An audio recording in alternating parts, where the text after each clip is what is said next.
आप सभी को जय मसीह की। प्रभु आप सभी को बहुत आशीष दे। ये वीडियो एक मसीह भाई बहनों के लिए बहुत ज़रूरी है, क्योंकि अगर ये बात हमारे जीवन में नहीं है ना, तो हम ना तो अपनी प्रार्थना का उत्तर पा सकते पूर्ण रूप से, ना तो अपने जीवन में चमत्कार को देख सकते, और ना ही हम परमेश्वर की भरपूरी को पूरी तरीके से पा सकते।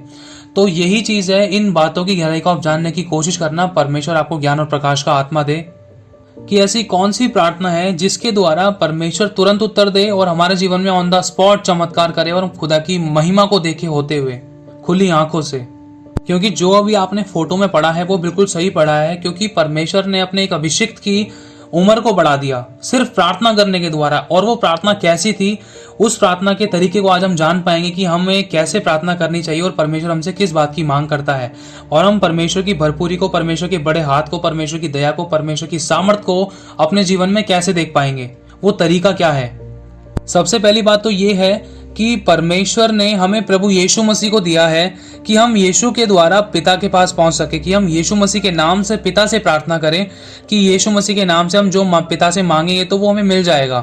क्योंकि ये साफ लिखा है वचन में, जो भी तुम मेरे नाम से मेरे पिता से मांगोगे वो तुम्हें मिल जाएगा। लेकिन आज हम क्या करते हैं, प्रभु के वचन को जानने के बाद भी कभी किसी मनुष्य पर डिपेंड होते हैं, कभी किसी बहन पर, किसी भाई पर डिपेंड होते हैं कि वो मेरे लिए प्रार्थना करेगा, वो मेरे लिए प्रार्थना करेगी, तभी मेरे जीवन में चमत्कार होगा। ये बात भी सच है, क्योंकि परमेश्वर ने अपने अभिषिक्तों को, परमेश्वर ने अपने दास और दासियों को एक ऐसा आत्मा दे रखा है कि हाँ, उनके अंदर ऐसा अभिषेक बना रहता है कि जब वो प्रार्थना करते हैं तो उनकी प्रार्थना के द्वारा भी चमत्कार होते हैं, गारंटेड होते हैं। लेकिन हमें खुद भी प्रार्थना करनी है। परमेश्वर ने हमें दूसरे पर डिपेंड होने के लिए नहीं बनाया है। परमेश्वर ने हमें बनाया है कि हम परमेश्वर पे डायरेक्ट डिपेंड हो। अगर हमें कुछ प्रार्थना करनी है, अगर हमें कुछ चाहिए, तो हमें डायरेक्ट परमेश्वर से कांटेक्ट करना है, डायरेक्ट परमेश्वर से प्रार्थना करनी है। ये नहीं कि हम किसी व्यक्ति को बोले फिर वो हमारे परमेश्वर से प्रार्थना करे। अगर हम डायरेक्ट प्रार्थना करेंगे तो ये हमारे लिए बहुत बेहतर रहेगा, जिसमें हमारा समय भी बचेगा, टाइम, पैसा, एनर्जी भी बचेगा, और हमारा विश्वास किसी मनुष्य पे से हटकर सीधा परमेश्वर पे लगेगा। क्यों? क्योंकि अगर हम किसी मनुष्य को बताएंगे ना, तो वो मनुष्य भी तो प्रार्थना हमारे ही परमेश्वर से करेगा ना। तो ये चीज हमें सोचनी है। अगर हम डायरेक्टली अपने परमेश्वर से ही कनेक्ट हो जाए तो ये हमारे लिए बहुत बेहतर रहेगा। लेकिन आज हम परमेश्वर से कनेक्ट तो हो जाते हैं, लेकिन फिर भी हमारी प्रार्थना का उत्तर क्यों नहीं मिल पाता? इसका बहुत बड़ा कारण आज ये है। ध्यान से सुनना। लिखा है दूसरा राजा 20वें अध्याय में। ये किसी राजा के बारे में है जिनका नाम है राजा हिजकिय्याह। तो हिजकिय्याह के जीवन में कुछ ऐसी बातें हुई जिसके कारण हिजकिय्याह को रोग लगा। वो रोग था फोड़ों का। एक मिस्र के कुछ प्रकार के फोड़े थे जिसके कारण हिजकिय्याह की बहुत ज्यादा हालत खराब हो चुकी थी। और इस बारे में परमेश्वर के आत्मा ने यशायाह नबी से बात की कि जाकर तू मेरे दास राजा हिजकिय्याह को बता दे और कि वो निश्चय मर जाएगा और वो नहीं बचेगा, और वो मरने ही पर है। जाकर तो उसको जल्द से जल्द बता दे कि जो काम उसको अभी करना है तो अभी जीवित होते हुए कर ले, फिर उसके बाद उसको मौका नहीं मिलेगा।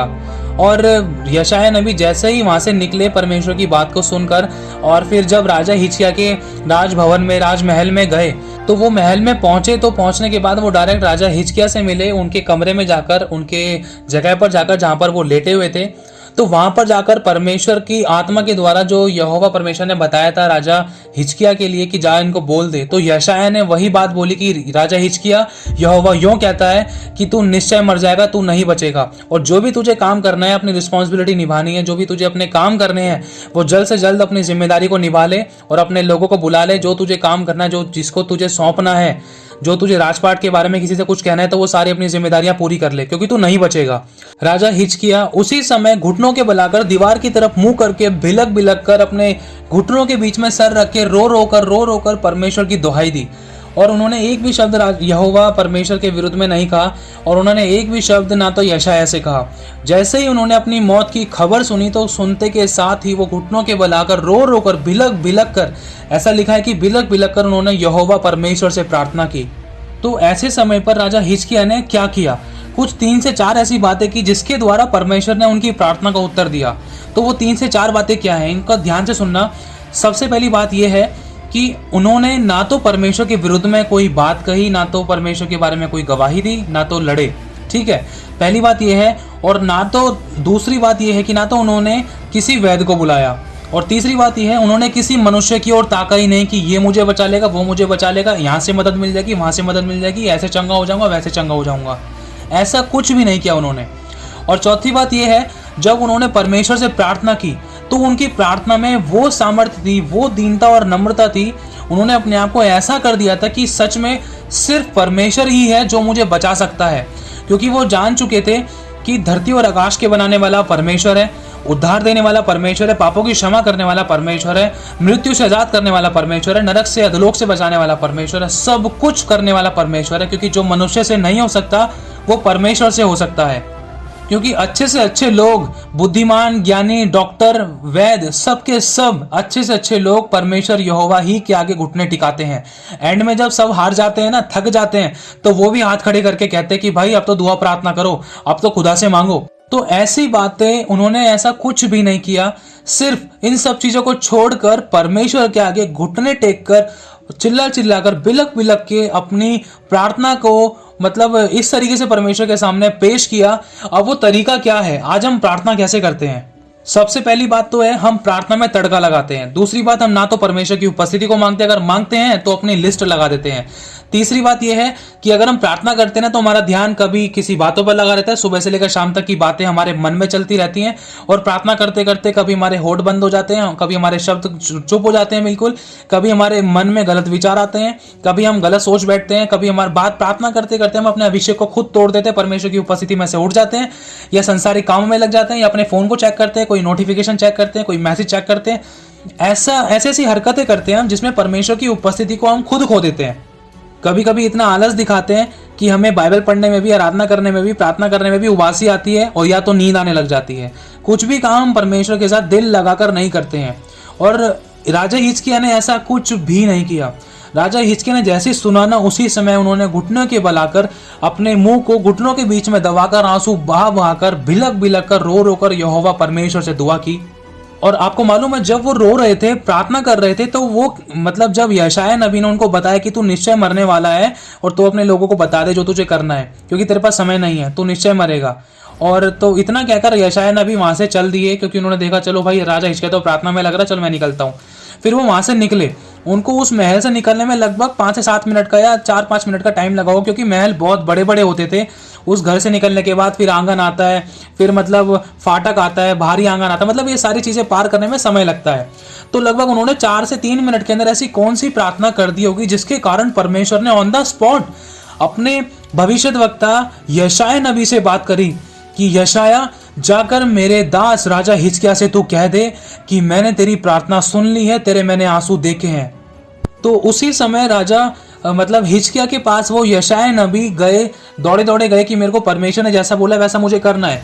तो जैसे ही वो पहुंचे तो राजा हिजकिय्याह वहां पर प्रार्थना ही करते करते, मतलब हिजकिय्याह मार मार के रो रहे थे। तो इतने में यशायाह नबी ने वहां पर पहुंचकर बोला कि राजा हिजकिय्याह सुन, यहोवा यूं कहता है कि यहोवा ने तेरी प्रार्थना को सुना है, उसने तेरे आंसू को देखा है। वो यूं कहता है, देख मैं तुझे चंगा करता हूं और परसों तू यहोवा के भवन में जा सकेगा। तो उसी समय राजा हिजकिय्याह बहुत हैरान हुआ, और उसका मन में एक उम्मीद जागी, एक विश्वास की जो उमंग थी वो परमेश्वर ने टूटने नहीं थी, क्योंकि परमेश्वर ने अपने वचन को पूरा किया कि जिस समय तूने मुझे पुकारा उसी समय मैंने तेरी सुन ली, और तुझे मैंने पूरी रीति से निर्भय किया, और तुझे मैंने हियाब बनाया।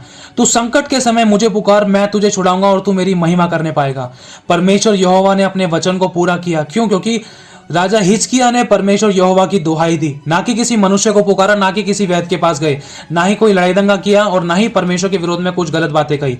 उन्होंने सिर्फ दीन और नम्र होकर, शून्य करके, अपने आप को जीरो करके परमेश्वर की दुहाई दी, प्रार्थना की।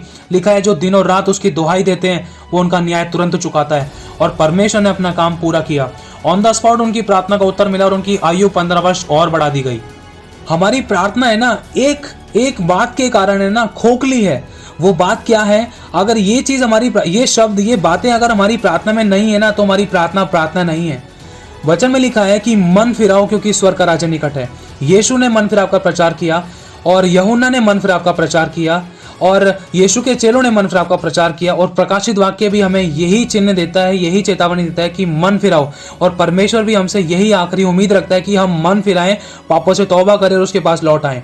और परमेश्वर ने दूसरा इतिहास में भी बता रखा है कि यदि मेरी प्रजा के लोग दीन होकर अपनी बुरी चाल से फिरें, मेरी ओर फिरें, तो मैं स्वर्ग से सुनकर, मतलब परमेश्वर कह रहा है पहला स्टेप उन लोगों को करना है, अपनी बुरी चाल से फिरना है, तो ही परमेश्वर स्वर्ग से सुनकर उनका पाप क्षमा करेगा और उनके देश को ज्यों का त्यों कर डालेगा।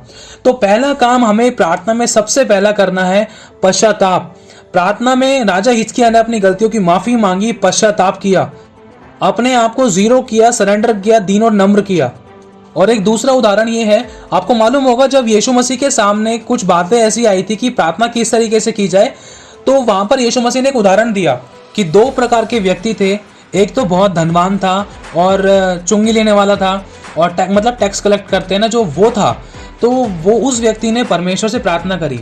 मतलब यीशु मसीह ने दो व्यक्तियों के उदाहरण बताया कि दो व्यक्ति परमेश्वर से कैसे कैसे प्रार्थना कर रहे हैं और परमेश्वर ने किसकी प्रार्थना को सुनकर उत्तर दिया।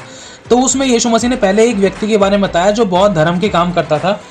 तो वो व्यक्ति परमेश्वर से कैसे प्रार्थना करता है कि हे परमेश्वर, देख मैं तो तुझसे प्रार्थना करता हूँ, मैं तो तेरे भवन में आता हूँ, चर्च आता हूँ, 10वां हिस्सा देता हूँ, दान देता हूँ, ऑफरिंग देता हूँ, भेंट देता हूँ, तेरे चर्च के कामों में हाथ मिलाता हूँ, सेवा करता हूँ, तेरी सुसमाचार सुनाता हूँ, मैं तो आराधना भी करता हूँ, प्रार्थना भी करता हूँ, मैं तो उपवास भी रखता हूँ। देख मैं तो व्यभिचारी नहीं हूँ, मैं तो लोभी नहीं हूँ, मैं तो डींग मार नहीं हूँ, मैं झूठ नहीं बोलता, मैं बुराई नहीं करता, मैं दोष नहीं लगाता, मैं कमी नहीं निकालता। परमेश्वर मेरी प्रार्थना को सुनकर उत्तर दे। एक तो ये है। और इसने ये भी कहा कि प्रभु देख, तो मैं तो माता पिता की आज्ञा का भी पालन करता हूँ, मैं तो अब से लेकर बचपन से लेकर आज तक सारी आज्ञाओं का पालन करते हुए आया हूँ। प्रभु देख, तू तो मेरी प्रार्थना का उत्तर दे। देख मैं तो तेरी नज़र में धर्मी हूँ ना, मैंने तेरी सभी आज्ञा का पालन किया है। और दूसरी तरफ एक और व्यक्ति होता है, वो भी परमेश्वर से प्रार्थना करता है। वो कैसे करता है? यीशु मसीह ने बताया कि वो छाती पीट कर परमेश्वर से कहता है कि हे परमेश्वर, मुझ पर दया कर, मैंने वो किया जो तेरी दृष्टि में बुरा था। ऐसा क्यों कहा उसने? क्योंकि लिखा है कि हमारे सारे अच्छे और भले काम, धार्मिक और धर्म के काम परमेश्वर के सामने मैले चिथड़ों के समान है। मतलब उनकी कोई अहमियत ही नहीं है। क्यों? क्योंकि शरीर में कहीं ना कहीं पाप का अंश है। दूसरी बात, हम जो करते हैं वो अपनी ही भलाई के लिए करते हैं, परमेश्वर के लिए नहीं करते हैं। दिखावा करते हैं, शो ऑफ करते हैं और भी बहुत सारी ऐसी बातें हैं। साफ लिखा है, तुम्हारे सारे धर्म के काम मेरे निकट मैले चिथड़ों के समान है। और यह भी लिखा है कि मनुष्य सारे जगत को प्राप्त कर ले, अगर अपनी प्राणों की हानि उठाए तो उससे क्या लाभ? कोई लाभ नहीं है। और यह भी लिखा है, पौलुस ने कहा है कि सबसे बड़ा पापी तो मैं ही हूं। सबसे बड़ा पापी पौलुस ने अपने आप को कह दिया। तो हम क्या हैं? और आपको मालूम है पौलुस ने परमेश्वर की कितनी आज्ञाओं का पालन किया है? पौलुस ने परमेश्वर की व्यवस्था का पूर्ण रूप से पालन किया है। और एक बात और कहना चाहता हूं कि हम है ना, अपने भलाई के काम है ना, अपनी उंगलियों पर गिन सकते हैं कितने हैं, शायद 5 भी नहीं होंगे। और हम अपनी बुराई के काम है ना, बुरे काम, जो हमारी गंदी बातें हैं, बुराई की अभिलाषाएं हैं, जो परमेश्वर के वचन के विरुद्ध हैं, जो परमेश्वर की आज्ञाओं के विरुद्ध है, जो परमेश्वर की आंखों में आंसू लाती है, वो भी हम गिन सकते हैं। सबसे ज्यादा गिनती में क्या होगी वो आप जानते हो। और परमेश्वर ने इस बारे में साफ बोल ही दिया है कि हमारे सारे धर्म के काम मैले चिथड़ों के समान है। और इस बारे में पौलुस ने भी गवाही दी है कि चाहे प्रभु मैं कितना भी कुछ कर लूं, फिर भी मैं तो यही कहता हूं कि मुझसे कुछ भी नहीं बन पड़ा, क्योंकि अगर तेरी दया ना होती ना तो मैं जीवित भी नहीं होता। मैं तो सबसे बड़ा पापी हूं। सबसे बड़ा पाप तो मैंने किया है, क्योंकि मैंने तुझ निर्दोष की हत्या की है। मेरे कारण प्रभु तू कुचला गया, मेरी शांति के लिए तुझ पर ताड़ना पड़ी, मेरी बीमारियों के लिए तुझ पर कोड़े पड़े, और तूने मेरे लिए जान दी। और तूने कहा कि हे पिता, इन्हें क्षमा कर, ये नहीं जानते क्या कर रहे हैं। पौलुस यीशु के दुखों को अपनी देह में लेता है। पौलुस ने यह भी कहा कि मैं तो प्रेरित होने के भी योग्य नहीं हूं, मेरी यह औकात ही नहीं है। पौलुस को लोगों ने पागल तक कह दिया, लेकिन फिर भी पौलुस ने कहा कि चलो कोई बात नहीं, तुम इस पागल ही की सुन लो। तो उस दूसरे व्यक्ति का, जिसका यीशु मसीह ने उदाहरण दिया था, उसने प्रार्थना करके कहा कि हे परमेश्वर, मुझ पापी पर दया कर, मैंने वो किया जो तेरी दृष्टि में बुरा था।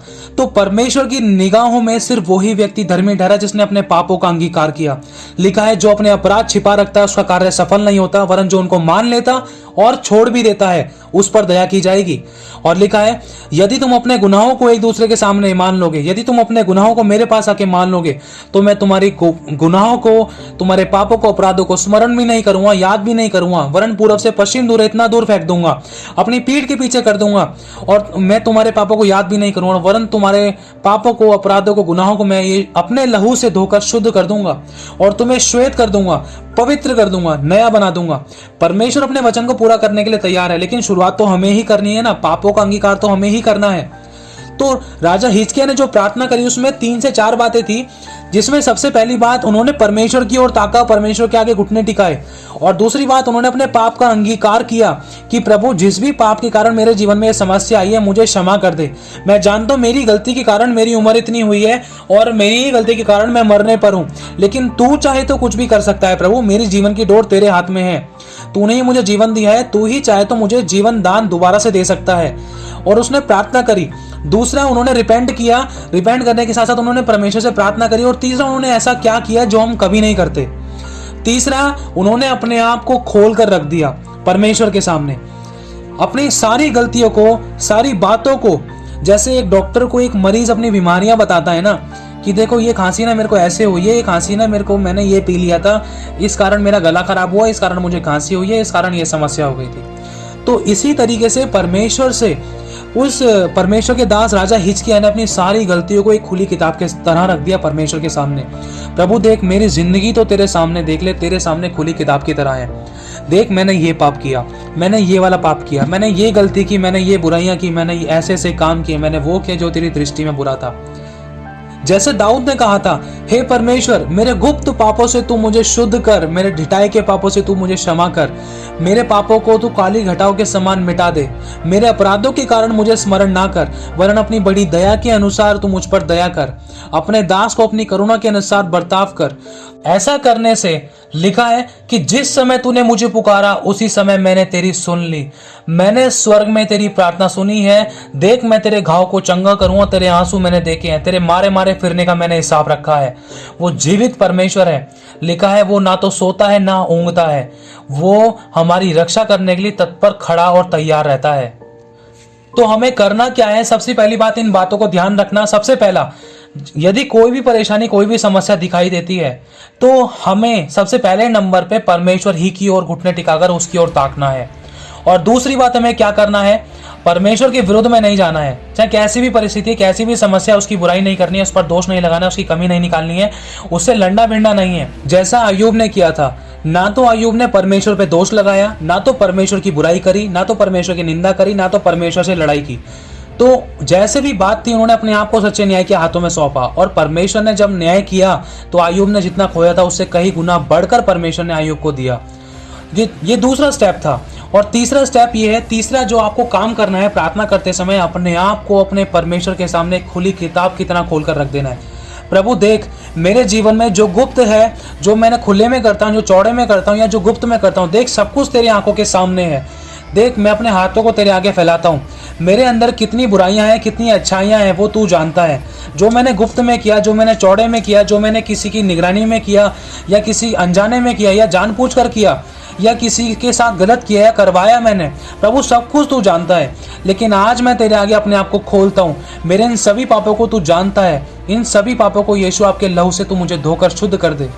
जब तक एक बीमार व्यक्ति अपनी बीमारी और अपनी समस्या एक डॉक्टर को नहीं बताएगा, तब तक डॉक्टर एक अच्छी दवाई और एक अच्छा रास्ता नहीं दे सकता, ध्यान रखना।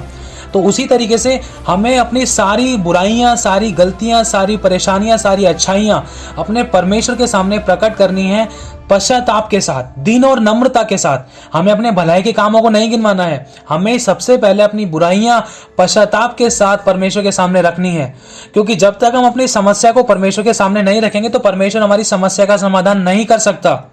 हमारा परमेश्वर चाहता है कि हम उसके बेटा बेटी उसके साथ बिल्कुल हर बात में ईमानदार रहें और हर गहराई बातों को, हर बुराइयों को, हर अच्छी और भली बातों को उसके सामने बोलें, उसको बतलाएं कि प्रभु आज सुबह से लेकर शाम तक मैंने ये बुराई की, ये पाप किया। देख, मैं प्रार्थना में नहीं बैठा, मैंने आराधना नहीं की, मैंने ये फोटोज़ देखी, ये वीडियोज़ देखी, ये फिल्म देखी, मैंने उसके साथ छेड़खानी की, मैंने उसको गलत और गंदे निगाहों से देखा, मैंने तुझसे झूठ बोला, मैंने बुराई करी, मैंने दोष लगाया, मैं गलत संगति में गया और मैंने तेरी उपस्थिति में तुझे पहला स्थान नहीं दिया। मैंने अपने परिवार वालों को, अपनी फ्रेंडों को, अपने भाइयों को, अपने दोस्तों को, अपनी गर्लफ्रेंड को, इनको पहला स्थान दिया और मैंने तुझसे पहले सा प्रेम नहीं किया। लेकिन जब मैंने ठोकर खाई, मैं ठोकर खाने के बाद तेरे पास आया। लेकिन प्रभु मुझे क्षमा कर दे। अपनी हर एक अच्छाई और बुराइयों को परमेश्वर के सामने खोल दो। ऐसे बात करो जैसे वो आपका सच्चा मित्र है, और सच में वो आपका मित्र है, क्योंकि यीशु ने कहा है कि मैंने तुम्हें अपना दास नहीं वरन तुम्हें मैंने अपना मित्र माना है। अब एक बात ध्यान रखना, एक मित्र मतलब आप लोग अपने यीशु को ना एक मित्र के रूप में सब कुछ शेयर कर सकते हो। अगर आप अपने प्रभु को, अपने परमेश्वर को, अपने पिता को, अपने यीशु को, अपने दूल्हे को और अपने पति को और अपने मित्र को ये सब बातें नहीं बता रहे तो आप यीशु से प्यार नहीं करते। यीशु मसीह हमारा दूल्हा भी है, हमारा पति भी है, हमारा पिता भी है और एक मित्र भी है, हमारा भाई भी है, ये वचन कहता है।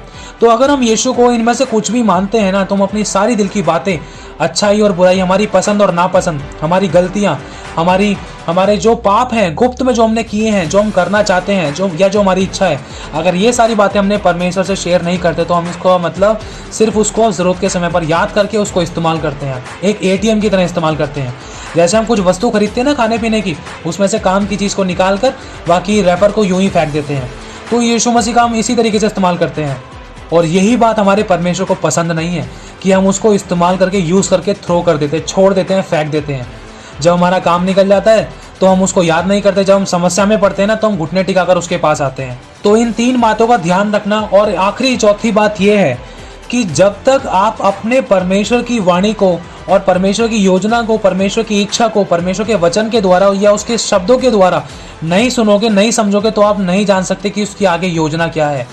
उदाहरण के तौर पर, जैसे अगर आप किसी व्यक्ति से फ़ोन पर बात कर रहे हो, अगर आपने अपनी समस्या को उनको बता दिया, लेकिन आपने अपनी समस्या को बताने के बाद, अपनी बातें बोलने के बाद ऑन द स्पॉट फ़ोन काट दिया, तो आप सामने वाले व्यक्ति की बातों का कैसे पता लगा पाओगे? कैसे आपको सामने वाले की बातों का पता चलेगा कि उसने क्या बोला है या वो क्या बोलना चाहता है, या आपको आंसर कैसे मिलेगा?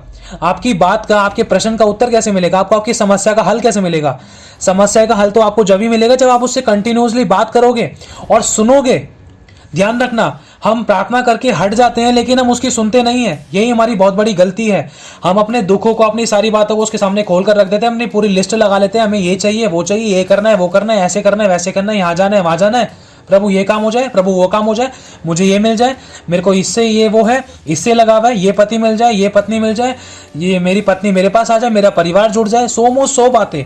ये सब बातें तो परमेश्वर यूं ही दे देगा। उसका वचन कहता है, जिस परमेश्वर ने अपने इकलौते पुत्र को दे दिया, तो हमें ये सब वस्तुएं, ये सब चीजें क्यों ना देगा? वो हमारे मांगने से पहले, सोचों से कहीं ज्यादा बढ़कर हमारी इच्छाओं को जानता है और मांगने से पहले पूरी भी करता है, सब कुछ देता है। जब वो पेड़ पे बैठे पक्षियों को खिला देता है, तो वो हमें क्यों ना देगा? लेकिन हम उससे अच्छा रिश्ता बनाएंगे तभी तो वो हमें बेस्ट देगा।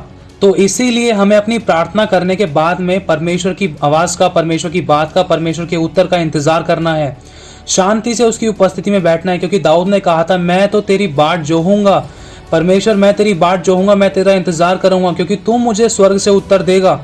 तो आपको इंतजार करना है, परमेश्वर की बाट जोनी है, परमेश्वर का इंतजार करना है कि वो मुझसे किस तरीके से बात करे। अगर आपको ना तो कोई आवाज़ आ रही है, अगर आपको उत्तर नहीं मिल रहा है, नहीं अगर आप कोई दर्शन देख पा रहे हो, तो आप परमेश्वर के वचन को पढ़ो, बाइबल खोलो और बोलो, प्रभु मुझसे बात कीजिए, मैं जानना चाहता हूँ, मैं जानना चाहती हूँ कि आपकी क्या योजना है मेरे जीवन में और आप आगे क्या करने वाले हो, मुझे क्या करना है। प्रभु मुझसे बात कीजिए और अपने आप को परमेश्वर के हाथों में सौंप कर, अपने जीवन को प्रभु के हाथों में सौंप कर फिर आगे बढ़िए।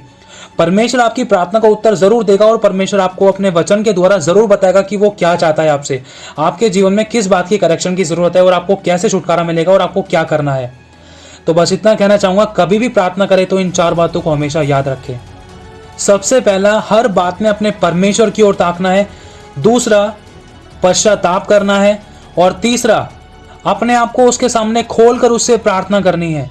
और चौथा, आपको प्रार्थना के उत्तर का इंतजार करना है कि प्रभु अब क्या कहना चाहते हैं। आपको वचन पढ़ना है, उसी समय थोड़ी देर, 5 मिनट 10 मिनट जैसा भी वचन पढ़ो या इंतजार करो या प्रभु से बोलो, प्रभु जब मैं सोऊं या जब मैं आपकी बाट जो रहा हूं, तो प्रभु मुझे दर्शन दिखाए, मुझे स्वप्न दिखाए या मुझसे बात करे वचन के द्वारा। प्रभु किसी न किसी तरीके से मुझसे बात करे और आपकी क्या योजना है मेरे जीवन में मुझे बताएं। ये 4 बातें अपने जीवन में जरूर याद रखना, क्योंकि एक जीवित ही जीवित की सुनता है। तो प्रभु आप सभी को बहुत आशीष दे। आप सभी को जय मसीह की।